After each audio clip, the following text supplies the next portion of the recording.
नमस्कार, बहुत स्वागत है आपका विंध्या टाइम्स में। हाजिर हुए दोपहर तक की दो बड़ी खबरों के साथ। बात कर लेते हैं पहली खबर की, जहां 2 साल पहले अमरपाटन में हुई महिला की नृशंस हत्या के मामले में अदालत ने मृतका के पति को आजीवन कारावास की सजा सुनाई है।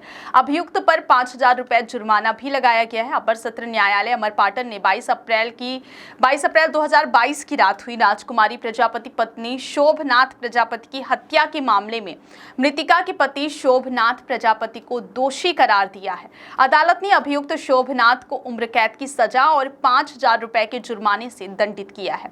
प्रकरण में राज्य शासन की तरफ से एडीपीओ अजय कुमार सिंह ने पैरवी की है। अभियोजन के अनुसार अभियुक्त शोभनाथ प्रजापति ने 2 शादियां की थी।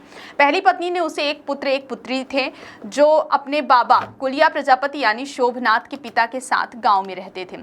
शोभनाथ अपनी दूसरी पत्नी राजकुमारी और 2.5 वर्ष की बेटी के साथ अलग रहता था। शोभनाथ शराब के नशे का आदी था और नशे में अक्सर विवाद करता था। राजकुमारी भी उससे पहली पत्नी के बच्चों को लेकर झगड़ा करती थी। विगत 22 अप्रैल को वह ईंट भट्टे में काम करके लौटा और राजकुमारी को खाना बनाने के लिए कहकर गांव तरफ चला गया।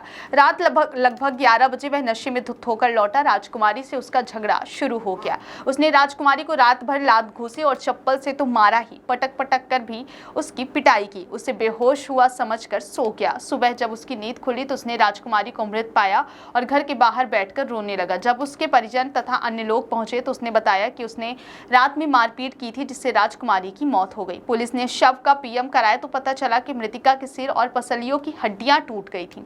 पुलिस ने आरोपी को गिरफ्तार कर प्रकरण अदालत में पेश किया, जहां विचारण के दौरान गवाह पक्षद्रोही हो गए। प्रत्यक्षदर्शी कोई था नहीं, लिहाजा अभियोजन ने परिस्थिति जन्य साक्ष्यों के आधार पर प्रकरण को प्रमाणित किया। बात करते हैं दोपहर तक की दूसरी बड़ी खबर की, जहां रतलाम के जावरा में 10 साल की मूक बधिर बच्ची के साथ हुई दरिंदगी का मामला सामने आया है। जावरा उज्जैन बाईपास के किनारे अपने माता पिता के साथ सो रही बच्ची को अज्ञात आरोपी ने उठाकर उसके साथ रेप किया। बच्ची का इलाज रतलाम के मेडिकल कॉलेज में चल रहा है। औद्योगिक क्षेत्र थाने में आरोपी के खिलाफ केस दर्ज किया गया है। घटना जावरा के हुसैन टेकरी पुलिस चौकी क्षेत्र की है, जहाँ उज्जैन जाने वाले मार्ग पर सड़क किनारे बनी झोपड़ी में 10 साल की मूक बधिर बच्ची अपने परिवार के साथ रहती थी। बुधवार गुरुवार की रात माता पिता की नींद खुली तो बच्ची उन्हें झोपड़ी में नहीं मिली। वे उसे खोजने के लिए झोपड़ी से बाहर निकले तो कुछ ही दूरी पर उन्हें बेटी दिखाई दी, जिसे वे वापस लेकर आए और फिर सो गए। अगले दिन गुरुवार की सुबह बच्ची को टॉयलेट करने में परेशानी हुई तो उसकी मां ने उससे पूछताछ की। इस दौरान बच्ची ने इशारों में मां को अपने साथ हुई दरिंदगी की जानकारी दी। इसके बाद परिजन बच्ची को लेकर औद्योगिक थाने पहुंचे और अज्ञात आरोपियों के खिलाफ शिकायत दर्ज करवाई है। पुलिस डॉग स्क्वाड के साथ घटनास्थल पर पहुंची और सर्चिंग की। वहीं बच्ची का जावरा सिविल अस्पताल में मेडिकल कराने के बाद उसे इलाज के लिए रतलाम मेडिकल कॉलेज रेफर कर दिया।